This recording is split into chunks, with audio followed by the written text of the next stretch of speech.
오늘 아침 뉴스 연구소. 오늘 아침 뉴스의 맥을 짚어드리는 시간 뉴스연구소. 오늘도 두 분의 연구위원 함께합니다. 뉴스톱 김준일 수석 에디터, 경향신문 박순봉 기자, 어서 오십시오. 안녕하세요. 예, 첫 번째 뉴스 어디부터 갈까요? 잼버리 파행 총공세. 잼버리는 이제 끝났습니다. 책임 추궁의 시간이 시작된 느낌인데 공방이 뜨겁죠? 네, 서로 상대방이 잘못했다라는 입장이거든요. 그러니까 여권은 일단 행사는 마치고 그 다음에 따져보겠다 이런 입장이었었고 네. 야당도 이제 본격적으로 정권 책임론을 부각하고 있습니다. 대통령실은 부지 선정부터 문제가 있었다 이런 입장이거든요. 그러니까 한 6년 전부터 시작된 사업이니까 문재인 정부에서 시작부터 잘못됐다라는 그런 입장이고요. 그래서 윤석열 정부 출범 이후도 보겠지만 그 전에 준비 기간까지 다 훑어보겠다 이런 입장입니다. 네. 그래서 감찰, 감사 그리고 필요하면 수사까지 하겠다라는 입장이고요. 감사원이 이번 주부터 당장 감사에 착수를 할 겁니다. 네. 대상은 잼버리 조직이 전북 같은 이제 전라북도 같은 관계기관 그리고 여가부, 행안부 이런 지원 부서들입니다. 국민의힘도 마찬가지 입장인데 특히 문재인 정부와 전라북도에 책임이 있다라는 그런 입장이고요. 이 야권이 현 정부에 대해서 공격을 하는 건 오히려 후한무치하다 이런 입장인데 어제 총 공격, 그러니까 여론전을 나섰어요. 김기현 대표, 정우택 국회부의장, 또 정경희 의원, 노영우 의원 이런 사람들이 쭉 페이스북에 글을 써서 야권을 공격을 했습니다. 주된 내용은요? 주된 내용은 이제 주로 부실 준비가 민주당 소속의 전북지사에 있었고 그랬는데 윤석열 정부하고 민간 기업, 국민들이 적극적으로 해가지고 잘 마무리를 했다, 대처 잘했다. 그런데 민주당이 공격을 하느냐 이런 취지입니다. 네. 그 민주당은 어제 김성수 정책위 수석부의장이 기자간담회를 했거든요. 그래서 세 가지를 요구했는데 구체적인 요구 사항이 나왔어요. 네, 어떤 윤석열 건가요? 대통령의 사과, 그러니까 대원들하고 그 부모들 그리고 국민들한테 사과를 해야 된다는 입장이고, 그 다음에 한덕수 국무총리는 사퇴해야 된다라고 했어요. 그러니까 자꾸 그 여권에서 지금 여가부에 이제 책임을 묻는데 어차피 없앨 곳이지 않느냐. 그보다는 전체적으로 총괄하는 총리가 책임을 져야 된다 이런 입장을 내놨고. 여가부 장관 사퇴가 소관부서는 여가부였는데 여가부 장관 사퇴가 아니라 그 윗선의 사퇴를 원한다. 맞습니다. 그리고 국정조사를 요구했는데 지금 여권에서 1차적으로 감찰이나 감사를 얘기하고 있는데 네. 이제 어떻게 스스로 하겠느냐. 그러니까 감사원은 어차피 여당 편이고 이런 식의 입장을 얘기하는 거죠. 그러니까 어떻게 스스로 자기 머리를 깎겠느냐. 그러니까 국회에서 국정조사를 해야 된다 이런 입장인 겁니다. 그리고 문재인 전 대통령도 페이스북에 글을 올려가지고 이제 그 공격에 일종의 반박에 나섰는데 이 잼버리 행사에 대해서 국격을 잃었고 긍지를 잃었다. 부끄러움은 국민의 몫이 됐다. 이렇게 얘기를 했습니다. 지금 문재인 정부 책임론이 여권에서 계속 나오잖아요. 네. 이거를 나오니까 반박을 하는 그런 그림입니다. 어제 SNS에 올린 거죠? 맞습니다. 본인의 사과도 있었던 것 같은데 사과와 반박이 같이 있었던 겁니까? 그러면? 맞습니다. 그런데 이제 반박 내용이 조금 더 많았다라고 볼 수 있을 것 같아요. 그렇군요. 분량상이요. 자, 이런 상황 김준일 에디터. 네. 사실 국민들 보기에는 전 정권, 현 정권 할 것 없이 양쪽이 다 책임이 있어 보이거든요. 근데 정치권의 공방은 네 탓, 내 탓, 뭐 이런 분위기입니다. 그러니까 무책임하죠. 그냥 국민들이 보기에는 이것도 싸우고 있느냐인데 이제 먼저 좀 팩트 체크를 간단히 하고 좀 말씀을 드릴게요. 네.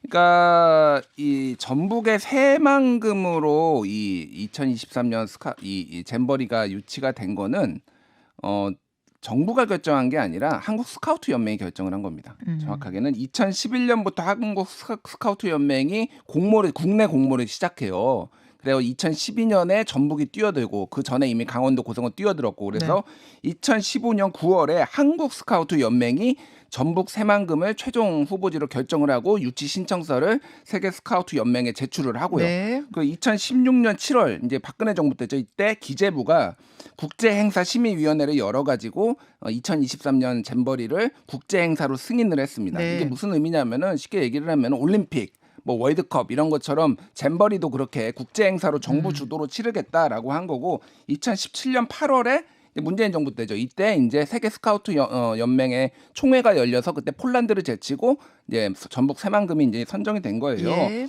그래서 이제 선정 과정부터 짚어보겠다라고 대통령실이 얘기를 했는데 네. 그러면 이거는 이제 정부를 뭐 그 이후에 그러니까 문재인 정부가 못한 거 뭐 이런 거는 하고 선정 과정 자체는 이제 이 박근혜 정부 때였고 그리고 스카우트 연맹이 선정을 한 거거든요. 그러니까 압수수색을 하려면 이제 여기를 해야 되는 거죠. 그러니까 예를 들면 뭐 이런 이제 복잡한 게 있고요.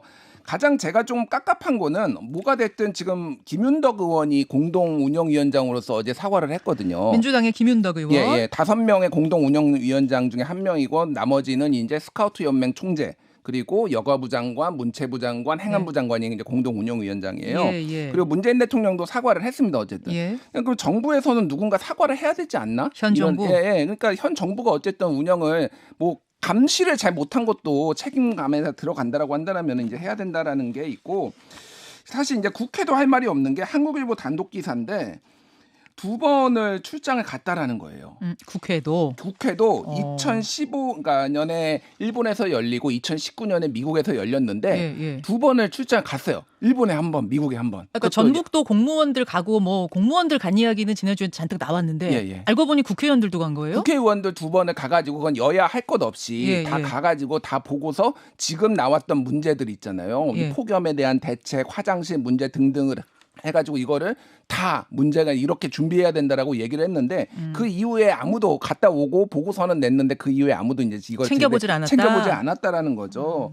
그리고 그 외에 지금 뭐 속속들이 문제가 나오고 있는데 전기 설비 42%가 전날까지 부적합이었는데 이거를 강행을 했다. 뭐 그래서 이런 등등등의 문제로 인해서 지금 뭐 책임을 해야 될 것 같은데 중요한 거는 어쨌든 이게 뭐 누구의 탓도 그러니까 모두의 탓이고 특히 이제 다 책임이 있기 때문에 이게 좀 강도 높은 조사가 필요하지 않을까 국정조사를 포함해서 그렇게 좀 얘기를 안 할 수가 없을 것 같습니다. 네. 진짜 뭐 강도 높은 조사를 했으면 좋겠어요. 국민들 입장에선. 근데 지금 말씀 들어보면 다 얽혀 있잖아요. 지금.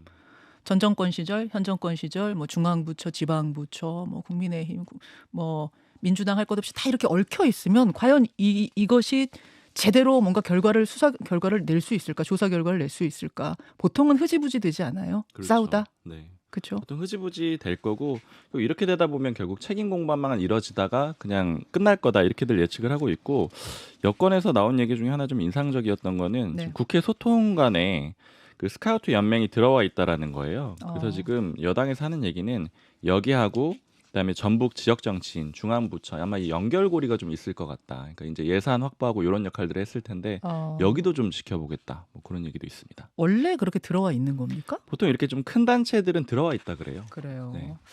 알겠습니다. 이 문제는 오늘 뉴스닥에서 조금 더 살펴보기로 하고 두 번째 이슈로 넘어가죠. 정진석 실형판사 비난. 정진석 의원의 판결이 지난주에 났는데 맥락 설명이 좀 필요해 보이네요. 네. 노무현 전 대통령 명예훼손 혐의로 징역 6개월의 실형을 받았거든요. 네. 페이스북에 쓴 글 때문이었는데 지난주 목요일에 1심이었습니다. 그 글이 2017년 9월에 쓰여졌는데 이런 내용이에요. 노무현 전 대통령이 부부싸움하고 스스로 목숨을 끊었다. 이런 취지로 적은 겁니다. 네. 이 검찰이 벌금 500만 원 구형했는데 좀 이례적으로 법원이 징역 6개월로 올려가지고 선고를 했습니다. 검찰의 구형보다 선고가 더 높았어요. 훨씬 높았죠. 예. 판결 내린 판사가 박병곤 판사인데 국민의힘은 이 박 판사의 정치적 성향을 문제 삼았습니다. 주말 내내 공격을 했는데 이 토요일에는 김민수 대변인이 입장을 냈는데 노무현 대통령 지지자다. 정치적 견해를 쏟아낸 판결이었다. 스스로 회피했어야 된다. 이렇게 얘기를 했고 그리고 어제 판사 출신의 전주의 원내대변인도 또 논평을 했는데 박 판사가 고3 때 쓴 글을 보면 노사모라고 해도 과언이 아니다. 그 글의 내용이 뭐냐면 노무현 대통령 탄핵한 한나라당 의원들은 의원직 사퇴해야 된다 이런 취지로 썼거든요. 고3 때. 네, 요걸 근거로 해서 노사모나 다름없다 이렇게 표현을 했고요. 노사모였던 건 아닌데 노사모나 다름없지 않느냐. 그렇죠. 이렇게 얘기했다는 거예요. 법원은 반박했는데 기자들한테 어제 입장문 냈거든요. SNS 글 가지고 법관의 인식, 가치관, 성향 단정하는 거 위험하다. 네. 이런 문제 제기 부당한 압력될 수 있고 사법부 독립도 훼손할 수 있다. 이렇게 입장 냈습니다. 야, 김준일 에디터. 네. 이게 정진석 의원 판결에 후폭풍이 주말에 불었던 거네요. 굉장히 이례적이죠. 사실은 어쨌든 보통 이제 허위 사실 인한 명예훼손 아니면 사자 명예훼손 같은 경우에는 일반적으로 이제 벌금형이 많이 나오고 아주 이례적으로 실형이 나오는데 이제 검찰은 500만 원의 벌금을 구형했다라는 거잖아요. 네네. 근데 이제 실형이 나와서 이게 논란도 조금 됐어요. 그러니까 너무 세게 나왔다. 근데 그렇다고 검찰 구형보다 이를테면 법원이 세게 판결하는 게 그렇게 이례적인 건 아닙니다. 예를 들면은 민주당의 이정근 민주당 사무부총장 같은 경우에는 검찰이 3년 구형했는데 법원이 4년 6개월 선고했거든요. 네. 그러니까 이게 조금 보기에 검찰의 구형보다 좀 악의적이다. 이렇게 이제 판단을 할 수가 있는 거죠. 그래서 지금 논란이 되는 건 어쨌든 정치 성향에 의해서 이렇게 했다라고 하는 게 지금 조선일보가 주로 이제 군부를 떼고 있거든요. 뭐 제목이 정진석 선고로 다시 제기된 판사 정치 성향 판결 문제 요 기사를 냈고 TV조선도 법조인 대관 삭제한 정진석 실형 판사 해가지고 법조인 대관에 이름이 없다라는 거예요. 이 사람이 이 박 판사가 자진해서 삭제해달라 요청했다는 거예요. 예, 그런 박 취지로 판사가? 했는데 이제 법원에서는 그런 거 없다. 자진해서 삭제해달라고 한 적도 없고 이거는 그러니까 모든 사람이 들어가는 게 아니라 네. 뭐 이렇게 본인의 요청에 의해서 들어가거나 안 들어갈 수도 있는 거고 그러니까 신선 정보가 거기에 적히는 거잖아요. 예, 어느 고등학교 출신이고 뭐 이런 것들. 예, 그런 거는 이제 사실이 아니다. 그러니까 판결 직전에 삭제를 했다라는 게 TV조선의 주장인데 법원에서는 공식적으로 그런 일 아니라고 없다? 했습니다.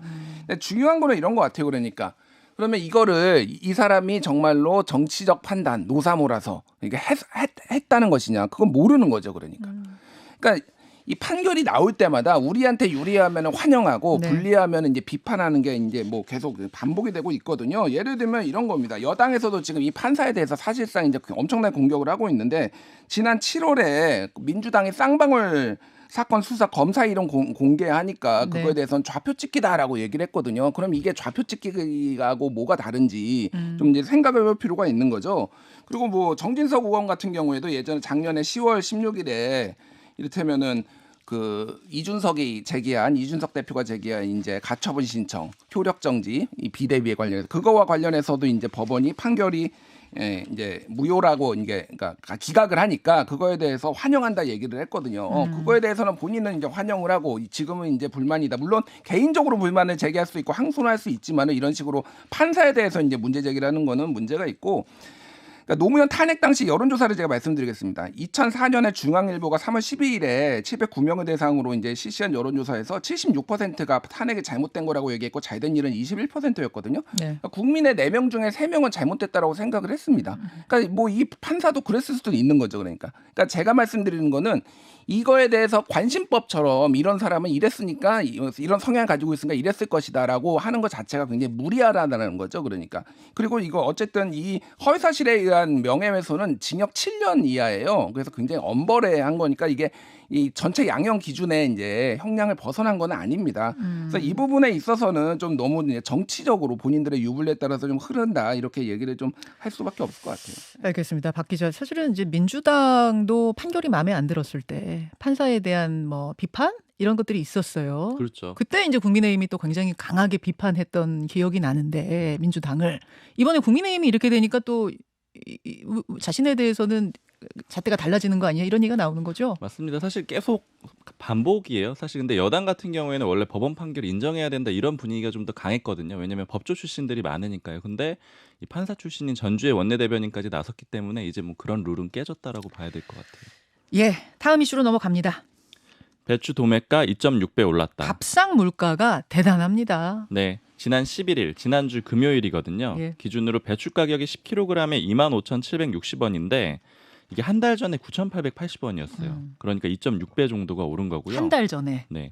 1년 전 가격하고 비교해 보면 그때는 19,000원 정도 됐는데 한 35% 정도 비싼 겁니다. 예. 무도 비싸졌는데 20kg에 29,320원.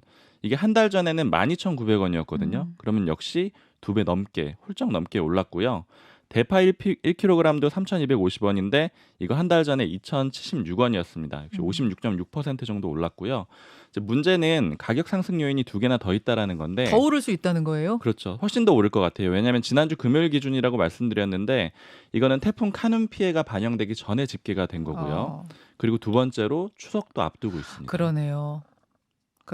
김준일 에디터, 이거 예. 어디까지 오르는 겁니까? 그러니까 뭐 한국농촌경제연구원이 이미 사과 등 해가지고 작년 동월 대비 5.6% 비싸다. 배는 뭐 10%에서 20% 상승한다고 예고를 했는데 네. 이게 지금 태풍 오기 전이거든요. 그러니까 지금 말했다시피 지금 추석 네. 이제 이 설 재수 물가가 엄청 뛸 것 같다. 그래서 정부에 좀 대책이 필요하다 이런 얘기가 나오고 있습니다. 추석 세기 겁난다. 추석 다가오는 거 겁난다. 이런 이야기들 주부들 사이에 나오고 있습니다. 맞아요.